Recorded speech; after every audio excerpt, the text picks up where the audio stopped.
semua, selamat datang di podcast Dunia Jurnalis. Bersama saya, Munta Pramesti, sebagai host kalian hari ini. Di episode kali ini, kita bakal ngobrol-ngobrol santai tentang dunia jurnalis dan gimana rasanya memimpin tim redaksi. Nah, spesial banget nih, kita kedatangan ketua jurnalis kita, yaitu Mahesa. Halo semuanya. Boleh sapa para pendengar dulu gak sih? Boleh. Sebelumnya perkenalkan, nama saya Mahesa Ridota Farhanta Frian dari kelas 12 RPL 1. Nah, saya menjabat sebagai ketua ekstrakurikuler jurnalistik dari kelas 11. Oke, topik ini menarik banget ya. Aku ada beberapa pertanyaan nih buat kamu. Boleh. Oke, gimana sih caranya kamu tuh bisa dipilih menjadi ketua jurnalis? Gimana caranya biar saya jadi ketua jurnalis ini? Sebenarnya bukan keinginan saya sebagai menjabat sebagai ketua. Nah, itu karena dipilih sama ketua jurnalis sebelumnya, namanya Kak Desti. Nah, sebelumnya waktu kelas 10 ini saya kan sering aktif di ekstra jurnalistik. Mungkin karena itu jadinya saya dipilih sama ketua jurnalis sebelumnya. Nah, waktu sebelum Kak Desti menjabat, sebelumnya tuh ada Kak Faiza yang menjabat sebagai ketua jurnalis. Cuma beliau undur diri dari jurnalis. Itu kan nggak ada yang jadi ketua. Nah, itu dipilih secara voting sama anggota jurnalis lainnya. Nah, yang jadi kandidatnya itu saya sama Kak Desti. Nah, waktu jadi mau jadi kandidat itu saya nggak mau jadi ketuanya karena itu kan masih kelas 10. Jadi saya kayak kurang pengalaman gitu untuk jadi ketua. Jadi saya nggak mau jadi ketua. Terus yang jadi ketua selanjutnya itu diganti sama Kak Desti. Nah, waktu kelas 11 ini baru saya jadi ketuanya. Karena emang waktu kelas 10 itu udah jadi kandidat. Oh gitu, Heeh. berarti kamu di kelas 10 tuh masih belum, kayak paham gitu tentang kayak Iya, belum itu karena belum siap. Saya rasa kayak tanggung jawab sebagai ketua itu kayak berat banget berat pasti. banget. Jadinya kamu milih jadi ketua jurnalis itu di kelas 11. Iya, kelas 11. Oke, boleh cerita singkat gak sih awal mulanya kamu tertarik ke organisasi jurnalistik ini sampai kamu terpilih menjadi ketua jurnalistik? Ya. Nah, waktu SMP itu saya tertarik dalam jurnalistik itu waktu SMP. Nah, waktu SMP ini saya pernah disuruh sama guru untuk ikut lomba cerpen waktu kelas 8. Nah, waktu kelas 8 ini saya ikut lomba cerpen lalu cerpen saya itu di ACC sama yang menyelenggarakan lomba cerpen. Nah, untuk lomba nama penyelenggaranya itu Sekolah Menulis Indonesia. Bagus ya. Ya, lumayan. Mereka itu emang sering itu ngadain lomba cerpen. Lomba cerpen, puisi, sama kayak pelatihan. Oh, Heeh. Nah, jadinya itu dimulainya saya tertarik dalam dunia jurnalistik maupun karya sastra. Nah, makanya saya ikut organisasi jurnalis waktu SMK. oke. Sebagai ketua jurnalis ini, apa sih tanggung jawab terbesarmu yang dipegang dalam sehari-hari? Nah, tanggung jawabku sebagai ketua jurnalis ini sebenarnya lumayan besar ya.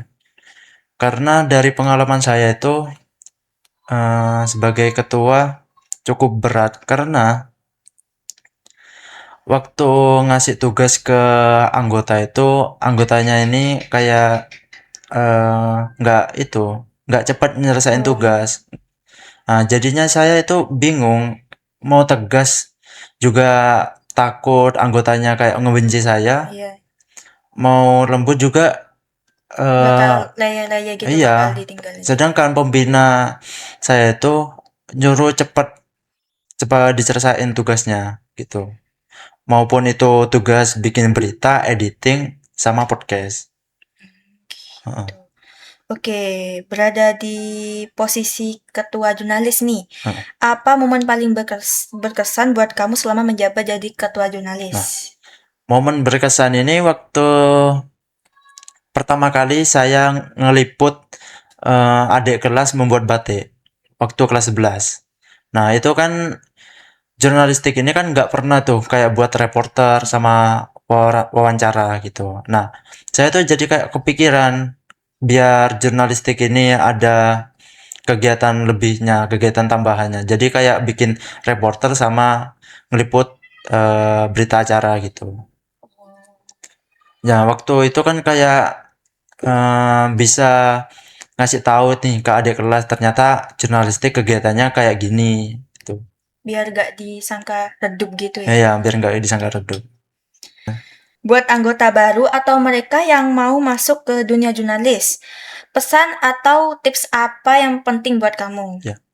Nah, untuk pesan dan tip untuk anggota baru, saya ngasih bukan pesan sih, tapi kayak lebih ke saran. Ya, Nah, saya ngasih saran ke adik anggota baru ini jika dikasih tugas atau amanah dari ketua maupun guru pembina itu tugasnya itu cepat diselesaikan karena dengan cepat diselesaikan itu berita maupun podcast itu eh, kayak masih hangat karena kan emang berita yang masih hangat itu kan emang tujuannya dari jurnalistik. gitu. Heeh. Oke. Mungkin masih ada beberapa guru atau siswa yang belum familiar dengan ekstra jurnalis. Dari Mesa sendiri, gimana caranya agar semua guru dan siswa itu tahu kalau ada organisasi jurnalistik yang keren? Nah, kita sendiri ini punya media massa yang namanya Instagram sama YouTube.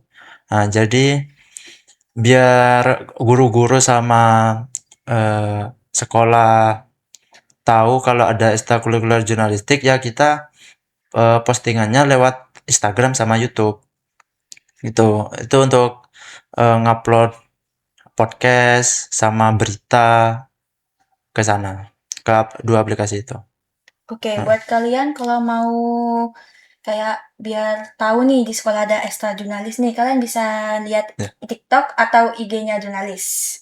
Nah, kita masih baru kok TikToknya itu. Jangan Jadi lupa mungkin di-follow ya. ya di follow. Terakhir nih, Hes, apa harapan terbesar kamu untuk keberlanjutan organisasi jurnalistik setelah masa jabatanmu habis? Harapan saya sebagai ketua setelah jabatannya habis ini, semoga jurnalistik ini tetap maju, tetap aktif, dan berguna untuk sekolah maupun masyarakat. Karena jurnalistik ini kan tujuannya menyampaikan informasi Informasi. ke media massa gitu. Oke. Intinya semoga tetap Lebih baik lah ke ya lebih depannya, baik dari supaya lebih sebelumnya. kayak terkenal banget gitu. Ya, Oke, mantap banget ya jawabannya. Makasih nih Hes udah mau ya. ngobrol-ngobrol di podcast Dunia Jurnalistik hari ini. Semoga kalian dapat ilmu ya dari episode kali ini. See you next time.